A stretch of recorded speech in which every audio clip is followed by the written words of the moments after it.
कुठे आहे शिवरायांचं पहिलं शिल्प? कुणी बांधलं महाराजांचं शिल्प? आम्ही दाखवतोय छत्रपती शिवरायांचं पहिलं शिल्प। हिंदवी स्वराज्याचे संस्थापक छत्रपती शिवाजी महाराज।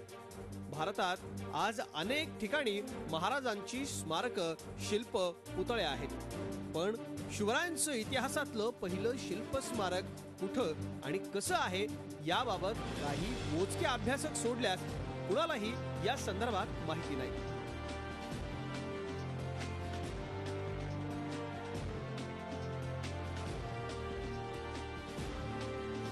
कर्नाटक मधल्या धारवाडच्या उत्तरेला यादवाड हे छोटंसं गाव आहे। या गावातल्या एका मंदिरात काळ्या पाषाणात महाराजांचं शिल्प कोरण्यात आलं।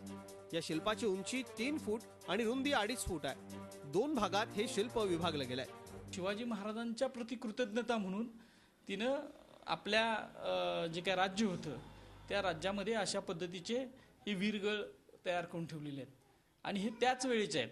म्हणजे शिवाजी महाराजांच्या काळातला हा शिवाजी महाराजांचा पुतळा म्हटला तरी चालेल किंवा शिल्प म्हणले चालेल आणि जगातलं शिवाजी महाराजांचं पहिलं दगडी शिल्प आहे। इसवी सन 1678 मध्ये दक्षिण दिग्विजय करून महाराष्ट्रात परत येत असताना कर्नाटकातल्या गदग प्रांतामधल्या बेलवडी या छोट्या गढीला महाराजांनी वेढा दिला। इथल्या लढाईत मल्लाबाई देसाई हिनं आपल्या महिला सैन्यासह मोठ्या धैर्यानं झुंज दिली। पतीच्या निधनानंतरही मोठ्या धीरानं मराठी सैन्याशी 2 हात करणाऱ्या मल्लाबाईला तिचं राज्य मुलांच्या दूध भातासाठी म्हणून महाराजांनी परत दिलं। त्याचबरोबर स्वातंत्र्यासाठी लढणाऱ्या मल्लाबाईला सावित्री म्हणून गौरवलं। छत्रपती शिवरायांची ही आठवण कायमस्वरूपी लक्षात राहावी म्हणून मल्लाबाईनं शिवरायांचं हयातीतच हे जगातलं पहिलं शिल्प बनवलं। शिवाजी महाराज बसलेले आहेत मसनदीवर, एक बाळ त्यांच्या मांडीवर आहे, त्याला महाराज वाटीतून दूध पाजतायत आणि 2 स्त्रिया आहेत तिकडं आणि इकडं बाजूला।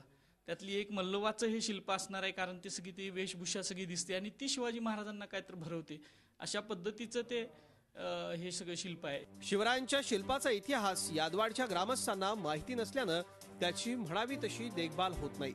म्हणूनच महाराजांचं हे ऐतिहासिक शिल्प कालांतरानं नामशेष होण्याची भीती आहे। शिवाजी महाराज आमच्या पण मूर्ती आहे म्हणून सगळा लोक बॉम्बे, सांगली, पुणा सगळा लोक येऊन फोटो काढून गेला।